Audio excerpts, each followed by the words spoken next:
안녕하세요. 성공하는 오너들의 필수 커리큘럼 사장상환학교의 김PD입니다. 오늘은 중소기업 컨설팅 전문가 이은경 프로님 모시고 대표이사의 최적 급여 전략이라는 주제로 말씀을 좀 드려보고자 합니다. 안녕하세요, 프로님. 안녕하세요, 이은경입니다. 대표이사의 최적 급여 전략. 그러니까 대표님들이 뭐 자기 법인에서 이렇게 보수 받아가는 거는 이제 당연히 알고 계시겠지만 급여를 받아 나가는데도 전략이 필요하다 이런 말씀이세요. 예. 전략보다도 너무 체계가 안 잡혀 있는 회사들이 많습니다. 너무 많죠.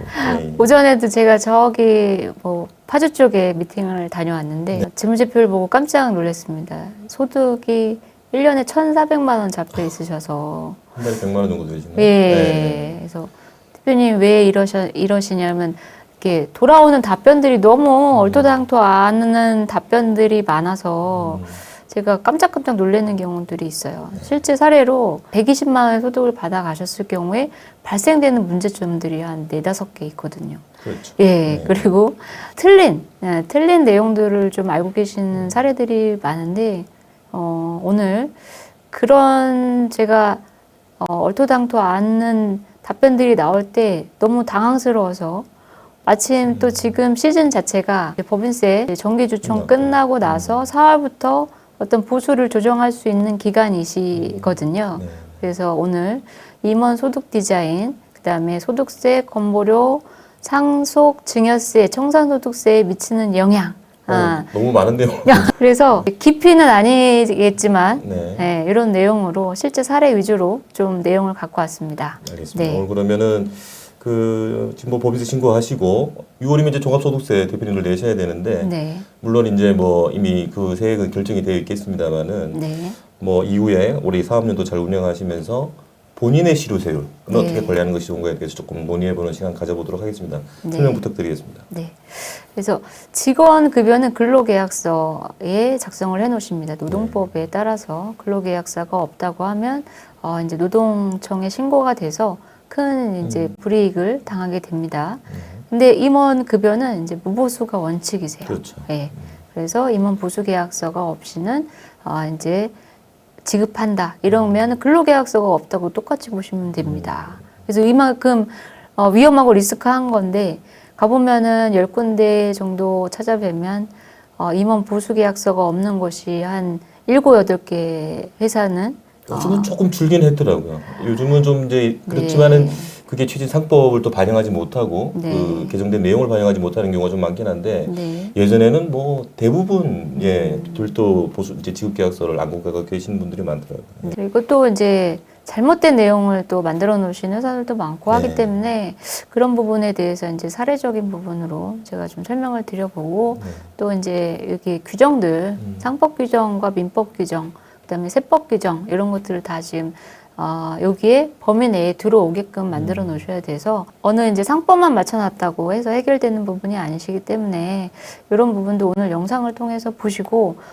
이런 거 우리 회사가 좀 안 돼 있다 그러면 문의를 주시던가 아니면은 제가 오늘 하는 내용들을 꼼꼼히 좀 따져봐서 법무사나 뭐 세무사한테 의논을 해보시는 것도 좋을 것 같습니다. 네. 뭐 하나하나 이제 보면 아까 임원은 이제 무보수가 원칙이나 어떤 이제 규정, 상법에 의한 회사의 이사와의 관계, 민법에 관련된 규정을 준용하여서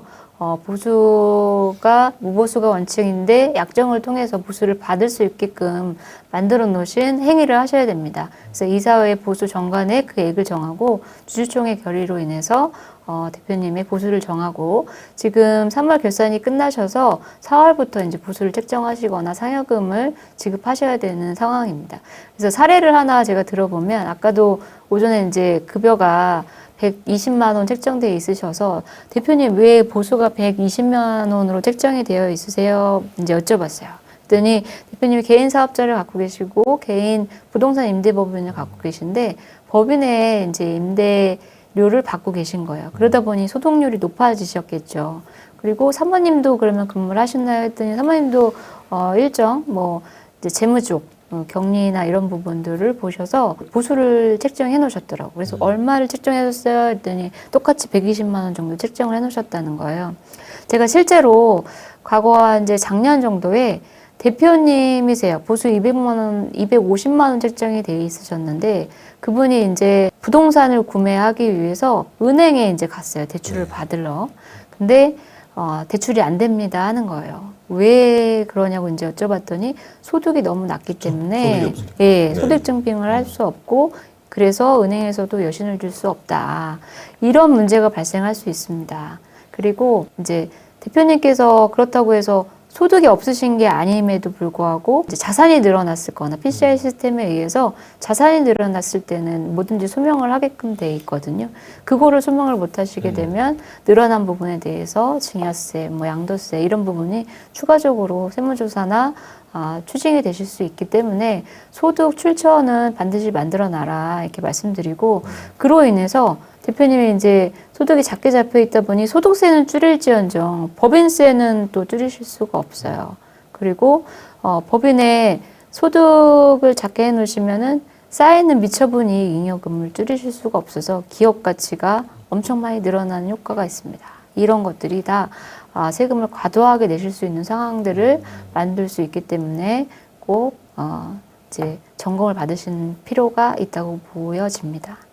그럼 전반에 이제 이런 관련된 그 조항을 넣어놔야 된다는 거잖아요. 네. 근데 대부분 안 가지고 계시잖아요. 별도의 지급 규정을. 그래서 저희가 이제 가서 찾아뵙고 그럼 대표님 그거 관련돼서 주총하셨겠네요. 그 주총한 거 지금 한번 보여달라고 그러면 우리가 무슨 주총을 해? 그러죠. 그러니까 이게 주총을 안 하면은 정관에 이걸 갖다 기재를 해서 상대적 기재상을 확보를 해야 되는데 주총도 안 하시고 이사회 결의도 당연히 뭐 이사회가 없는 경우가 많으니까 결의도 안 하고 정관에도 없고 이러면은 이제 이게 모든 보수에 대한 부분들이 이제 부인당하시는 이제 이런 상황이 하게 되는 거죠. 그 부분을 좀 설명드려 볼게요. 이제 정관에 아까 이제 위임 규정이라고 말씀드렸는데 위임을 어떻게 하는 거냐, 취업규칙을 만들어 놓는 거냐. 근데 근로자가 아니시면 취업규칙하고는 무관하고요.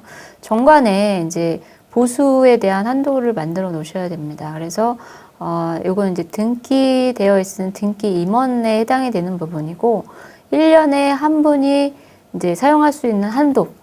그래서 퇴직금, 상여금, 그 다음에 급여가 여기에 해당이 됩니다. 그래서 연간 뭐 20억이라고 제가 이제 여기는 표기해 갖고 왔는데 회사의 컨디션에 따라서 그 한도를 정해 놓으시면 되고 보통 이제 요 부분에다가 뭐 이사회에 결의한다. 근데 여기 이사회 결의를 한 번도 해본 적이 없으시고 그렇죠. 네. 한도가 없으시는 경우들이 많아서 간단한 내용입니다. 간단한 내용이어서 이것만 이제 첨부해 놓으시면 됩니다. 그리고 여기까지는 잘 만들어 놓은 회사들이 요즘엔 좀 많이 있어요. 네, 예. 가보면 많이 있는데 또 이 보수 지급 규정을 안 만들어 놓은 회사들이 상당히 많습니다. 그렇죠. 이게 없는 거죠. 예. 대부분. 네. 이거는 진짜 한 10군데면 한 20군데 가면 한 군데 정도 만들어져 그런 것 있고 같더라고요. 안 만들어져 있습니다. 그래서 이거는 제가 만나는 회사는 과거 5년치에 대해서 소급해서 다 만들어 드리고 있거든요. 네. 근데 원래는 정기주총 때 이 임원 보수에 대한 규정도 같이 만들어서 내년도 보수를 미리 책정을 하셔가지고 보수를 지급하셔야지 됩니다. 이것도 5년치에 대한 부분이 제척기간이기 때문에 1년치로 갖고 나오지 않습니다. 그래서 5년치에 대한 부분이 나오면 그냥 뭐 1, 2억으로 끝나는 부분이 아니고 가산세도 20% 정도 되기 때문에 리스크가 굉장히 크므로 이 보수 지급 규정 만들어 놓으시면 됩니다. 양식이나 이런 부분이 없으시면 뭐 문의를 주셔도 되고요. 그리고 이제 여기에 지금 중요한 부분이 상여금이에요. 상여금에 대해서도 이제 그 임원들 간에 상여금 지급 그 한도가 차이가 나시면 안 되고요. 그리고 직원들 보통 설상여, 추석상여, 여름상여 나가실 때 같이 해서 비슷하게 지급하시면 될 것 같습니다. 보수와 상여에 대한 부분은 이제 충분히 설명이 된 것 같고 그리고 또 임원이 가져갈 수 있는 그 법인으로부터 엑시트의 또 가장 중요한 부분이 또 퇴직금과 관련된 부분인데 그 부분도 설명을 좀 부탁을 드리겠습니다. 그나마 이제 퇴직금에 관련된 규정들은 거의 다 잘 만들어 있으세요. 네. 10군데 가면은 한 8군데는 퇴직금 규정은 잘 만들어 있으세요.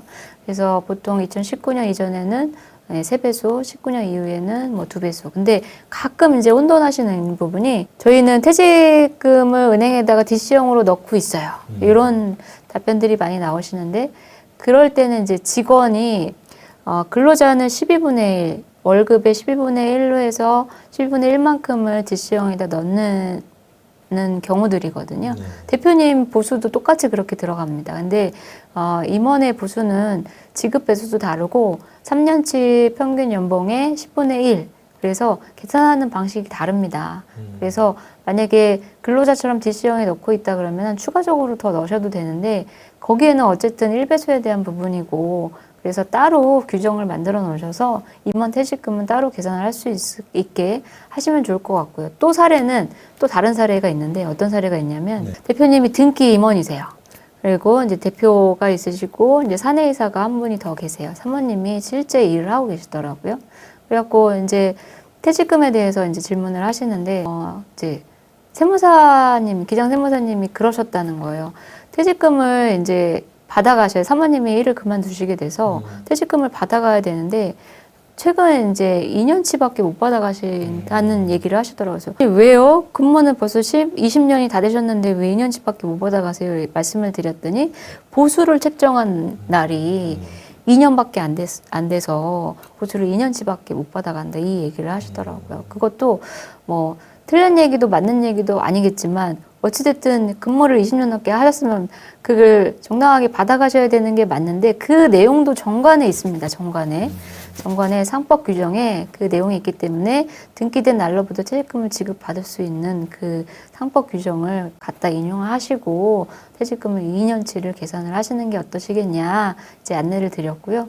뭐 이게 등기된 날짜는 바꿀 수가 없지만 정관에 그 내용이 있음에도 불구하고 그 내용을 확인 안 하고 이제 세무사님이 퇴직금을 2년치밖에 지급 못하겠다 이런 사례들도 있기 때문에 정관에 의해서 퇴직금을 계산을 잘 하시는 것들을 좀 따져보셨으면 좋겠습니다. 그러니까 이제 대표적인 그 대표의 엑시트가 이제 퇴직금인데 그게 만약 말씀하신 대로 2년밖에 산정이 안 된다고 하면 엄청난 기회 비용이 생기신 거죠. 많이 손해를 보시죠. 소득세하고 퇴직소득세 때는 세율도 많이 다르시고 그리고 여태까지 일하신 부분을 다 받으셔야 되는데 좀 그렇게 정보를 제대로 된 정보를 못 받으셔서 손해 보시는 부분들이 좀 안타까웠습니다. 네. 하여튼 이 방송 보시는 오늘 대표님들은 그 규정들이 있는지부터 전제 여부부터 확인부터 하셔야 될 것 같아요. 네. 되게 많은 분들이 제대로 되어 있는 걸로 착각하고 계시는데 반드시 확인이 필요한 상황입니다. 자, 그러면은 보수에 대해서 지금 뭐 관련된 규정이나 지급 규정 말씀을 주셨는데 적정 보수라고 하면 어떤 정도를 얘기하는 걸까요? 구세청에서는 사회통념상 벗어나지 않는 범위 내에서 보수를 책정해라라고 합니다. 그래서 근로자 입장에서는 낮은 연봉을 주지 못하게 하기 위해서 근로계약서를 작성하는 거고 이제 임원 같은 경우는 내가 높은 급여를 주지 않기 위해서 보수계약서를 작성하는 거라고 보시면 되고요. 그래서 적정한 부분은 이제 사회통념상이라고 말씀드렸잖아요. 당기순이익 5억인데 대표가 소득을 10억씩 받아간다. 실제로 뭐 그런 회사들이 있습니다. 네. 그래서 그런 부분은 좀 사회통념상 벗어나는 행위라 특히나 규정을 좀 만들어 놓으셔야 되고 상여금을 좀 과도하게 연말에 이렇게 받아가시는 경우들은 특히나 이제 상여금 보수 이제 아까 정관의 상여금 규정들을 좀 체크를 해보셔야 되고 없다고 하면 반드시 만들어 놓으시고 어떤 이제 제가 여기 지금 자료에 보면 실제로 세무조사 나올 때 서면으로 제출하라는 내용이거든요. 1번이 이제 대표의 보수 임원 주주 현황, 그 다음에 상여금 퇴직금 지급 규정입니다.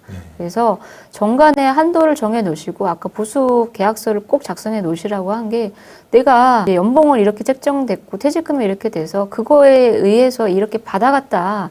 이제 서류로만 소명을 하시면 아무 일이 없는 제도임에도 불구하고 없으셔서 이제 추징금을 맞거나 과태료를 맞거나 세무조사가 나오거나 이런 사례들이 많기 때문에 그런 한도들은 사회통념상 벗어나지 않는 한도 내에서 만들어 놓으시면 될 것 같습니다. 뭐 하여튼 세무조사 나오면 가장 먼저 요구하는 게 정관이라고 합니다. 네네. 정관에 그 임원이자 주주로서의 모든 권리는 확보를 하셔야 되는 부분이 맞다. 그리고 정관 플러스 아까 보수계약서. 네네, 보수계약서를 많이 놓치고 계신데 그거는 꼭 만들어 놓으시면 좋을 것 같습니다. 그래서 적정한 보수를 사회통념상 벗어나지 않는 한도 내에서 정해 놓으시는데 이게 그러면 우리 회사에 임원의 보수를 얼마로 만들어놔야 가장 이상적일까라는 질문이 궁금하실 것 같고 합니다. 그래서 보수는 많으면 많을수록 좋고, 그다음에 세금은 많이 낮춰지면 좋을 것 같고요. 그로 인한 가처분, 보수가 판관비 이제 비용 처리가 됨으로 인해서 아까 이제 법인세에도 영향을 주고, 그다음에 아까 소득세에도 영향을 주고, 그다음에 기업의 기업 가치에도 영향을 상당히 줌으로 인해서 증여세, 상속세까지 연결됩니다. 그렇죠. 그래서 네. 오늘 제가 어떤 회사의 뭐 컨디션이나 뭐 규모를 보지 않은 상황에서 이 정도가 얼마큼이면 적당하다라고 딱 집어드리는 건 오히려 오류인 것 같고요. 회사에 이제 어떤 상황들을 뭐 저희 자료를 보내주시거나 아니면 뭐 궁금하신 게 있으면 그런 이제 자료들을 제가 받아보고 저희 회사는 대표님의 임원의 보수가 이 정도면 딱 적당합니다. 그래야만 법인세도 많이 줄일 수 있고, 그 다음에 이로 인한 주식 가치를 얼마나 떨어뜨릴 수 있고, 아니면 뭐 올릴 수도 있습니다. 그래서 기업이 가업 승계를 할 업체냐 아니냐 이런 것도 다 저희가 여러 방면에서 살펴봐야 되기 때문에 그런 부분은 개별적으로 문의를 주시면 저희가 적정한 보수를 좀 체크해서 안내해 드리도록 하겠습니다. 가장 큰 기준이 그 대표님의 이제 어떤 나이, 연령, 네. 그리고 이제 현재 발생 중인 소득의 형태. 네. 이게 크게 이제 좀 좌우가 되는 것 같습니다. 그리고 뭐 실제 제가 미팅을 하다 보면 이런 경우도 많아요. 소득으로 어떤 가지급금을 좀 정리해야 되는 상황들이 많습니다. 그래서 꼭 소득으로 가지급금을 정리한다? 이 한 방법이 아니거든요. 네. 그런 상황이 있을 때 명의신탁을 회수한다 그러면 저희가 한 가지 방법으로만 하는 게 아니기 때문에 이런 이제 소득하고도 연관이 되고 그러면은 퇴직금은 제가 받아갈 돈이고 네. 가지급금을 갚아야 될 돈이니까 내가 퇴직금으로 가지급금을 없앤다 그러면은 어쨌든 대표님은 손해잖아요. 네. 나중에 은퇴 받으셔야 될 거를 내가 가지급금을 그렇죠. 상계한다. 그러면은 그 규정들을 명확하게 되어 있으면 일부는 그렇게 해서 좀 변제를 하고 일부는 소득이나 배당을 좀 활용을 하고 뭐 이렇게 좀 나눠서 분산을 해서 그런 리스크를 해결하시면 더 좋은 방법들을 좀 만들 수 있고요. 또 하나는 대표님이 모든 거를 소득이나 상여로 받아가시는 경우들이에요. 그러면 이제 과표가 높아지는 경향들이 있습니다. 그래서 배당도 적정하게 섞고 그 다음에 뭐 자사주라든지 이런 것들을 활용하신다고 하면 꼭 소득에 하나의 이제 방법만 있는 것이 아니니까 세목은 엄청 많습니다. 그리고 분리를 하면 분리할수록 좋은 네네. 거죠. 네. 그리고 꼭 이제 대표님들 그런 생각하세요.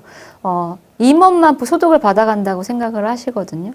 아닙니다. 그거는 주체를 또 자녀나 뭐 자녀 법인이나 이렇게 해서 주체를 또 받는 사람을 주체를 변경함으로 인해서 졸세를 많이 할 수 있는 방법들도 있으니까 네 제가 오늘 그 어떤 한 방법을 콕 집어서 말씀드리기는 좀 너무 광범위해서 그건 나중에 문의를 주시면 안내해드리겠습니다. 말씀하신 걸 간단히 정리하면 이제 사람을 좀 늘리고 네. 수를 늘리고 세목을 좀 다양화하고 네, 그다음에 기간을 조금 장기간으로 해서 네, 이렇게 해서 적절하게 좀 믹싱을 잘 하셔서 소위 말하는 소득 디자인을 하신다는 건데 자세한 내용을 좀 한번 설명을 좀 부탁을 드려야겠는데요. 네. 일단 보수부터. 그래서 이제 표를 갖고 왔는데요. 소득세율표는 지금 이제 소득률에 따라서 10억 초과하게 되면 45%의 건보료, 법인세는 4단계로 나눠져 있고요.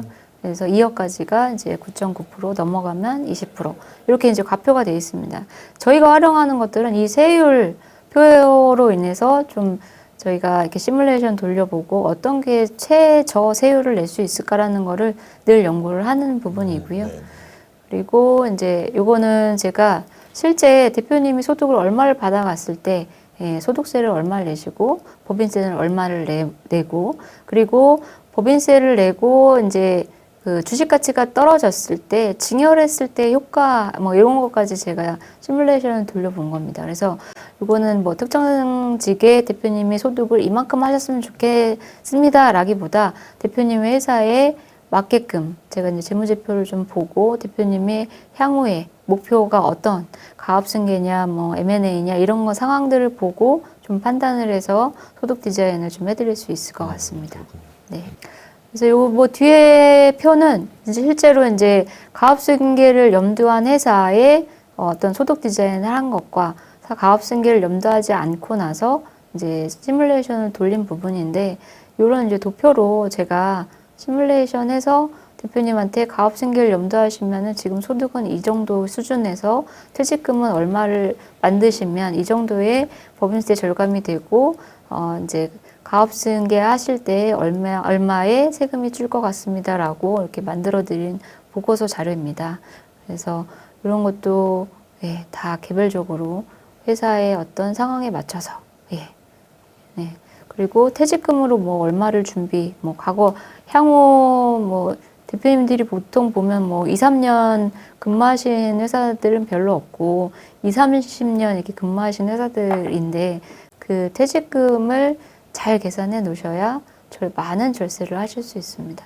실제 임원 우리 대표님들 이렇게 상담하시면은 저렇게 엑셀러에서 다 이렇게 분석을 해주시나 보요? 제가 좀 시간이 오래 걸립니다. 그래서 아. 그래서 이제 자료를 보통 5년치를 다 받아와요. 그래서 여태까지 소득 받으신 거. 근데 그게 대표님만 있으신 회사는 한 문건만 하면 되는데 대표님 뭐 이제 사내회사가 3, 4명 된다 그러면 그 자료를 5년치를 다 만들어서 받아와서 아까 보수 규정 5년치 다 소급해서 만들고 정기주청도 이제 뭐 그냥 과거치 다 만들어 드려요. 이런 식으로 있으셔야 된다. 앞으로도 이런 식으로 만드시라고 하고, 그다음에 아까 지금 시뮬레이션 급여 다 종합소득세 신고하는 것처럼 일일이 다 대입해가지고 최적의 급여를 현재 찾고, 그다음에 이걸로 인해서 가업승계를 했을 때 세금이 얼마입니다까지 하면 시간이 꽤 많이 걸립니다. 그러면 이 소득 디자인만 제대로 받아도 회사의 이제 규정이나 제도도 이제 수립이 되고, 그다음에 이제 그 시뮬레이션을 통한 이후에 법인세부터 이제 대표님 개인의 실효세율까지 모두가 관리되는 그런 효과가 좀 있겠네요. 모든 절세의 시작은 저는 소득세라고 생각을 하고 있습니다. 그래서 소득세에서 소득세가 뭐 얼마가 절세 되겠어라고 생각을 하시는데 저는 그렇지 않다고 봅니다. 모든 시작은 소득세에서의 출발이라고 생각합니다. 되게 세부담이 많은 게 이제 제가 봐도 법인세보다는 오히려 이제 대표님의 개인 소득세인 것 같더라고요. 네. 예, 알겠습니다. 그러면은 마지막으로 좀 이렇게 규정에 대해서 좀 더 네. 정리를 해주시고 내용을 좀 마무리해야 될 것 같습니다. 그래서 아까 이제 보수에 대한 규정들을 정관에 어떻게 만들어 이렇게 궁금해 하셔서 제가 도표를 준비했습니다. 그래서 정관은 위임 규정이라서 임원 보수, 상여, 퇴직금, 유족보상, 책임한도 규정. 그래서 대표님이 정관에 있어야만 혜택을 보는 상법 규정들을 만들어 놓으셔야 되고요. 그다음에 상대적 기재 사항도 정관에 없으면 그냥 무효 처리되는 부분이라서 대표님 배당을 진행하셨대요. 그래서 대표님 정관 규정에 배당 있습니까? 그러면 나중에 찾아보시고 없는데 어떡할까요? 이렇게 역으로 물어보시는 회사들도 많이 봤습니다. 그래서 꼭 상대적 기재 사항이 있어야 되고요. 이런 것들을 누가 점검해 주지 않더라고요. 네. 그래서 대표님이 챙기셔야 됩니다. 그리고 뭐 자사주라든지 감액배당이랄지 소각이랄지 이런 규정들은 상법 규정이 굉장히 중요하기 때문에 이런 절차들을 반드시 규정이 있는지 보시고 하셔야 됩니다. 그래서 제가 친절하게 도표를 만들어 왔으니까 한번 체크를 해보시면 좋을 것 같습니다. 네. 그리고 마지막으로 이제 법인 신고 도우미 서비스 한 번씩 열어보시면 좋을 것 같아요. 지금 이제 시즌이거든요. 결산 끝나시고 법인세 신고 도우미 그 홈택스에 들어가시면 이 이제 우리 회사 소득률이 뭐 동종업계의 비율보다 높다 낮다, 매출채권 회전율이 높다 낮다, 뭐 이런 코멘트를 주는데 이걸 계속 방관하시고 무시하시게 되면 오른쪽처럼 세무조사가 나옵니다. 서면상으로라도. 그래서 이런 것들을 꼭 체크해 보시면 좋겠습니다. 저런 거 한번 받아보시면 굉장히 받으시는 대표님도 많으실 것 같아요. 네. 그래서 구체적에서 친절하다, 네. 친절하게 잘 안내해주고 있다. 다만 내가 그걸 모를 뿐이다. 네, 네. 알겠습니다. 네, 오늘 이은경 프로님 모시고 대표의 최저급여 전략이라는 주제로 말씀을 드렸는데요. 단순한 최저급여에 대한 전략이 아니라 전반적으로 법인을 운영하신 대표님으로서 혹은 주주로서 그 소득 자체를 어떻게 디자인을 해서 실효세율을 관리할 것인가에 대한 전반적인 방향성에 대한 말씀을 드렸던 것 같습니다. 경험 많은 전문가의 도움을 받으셔서 그 활용도에 따라서 얼마든지 실효세율을 절감할 수 있는 것만큼 저희한테 도움을 좀 받아보셨으면 좋을 것 같습니다. 성공하는 오너들의 필수 커리큘럼 사장상관학교, 다음번에는 더 좋은 내용으로 찾아뵙도록 하겠습니다. 지금까지 김PD였습니다. 감사합니다.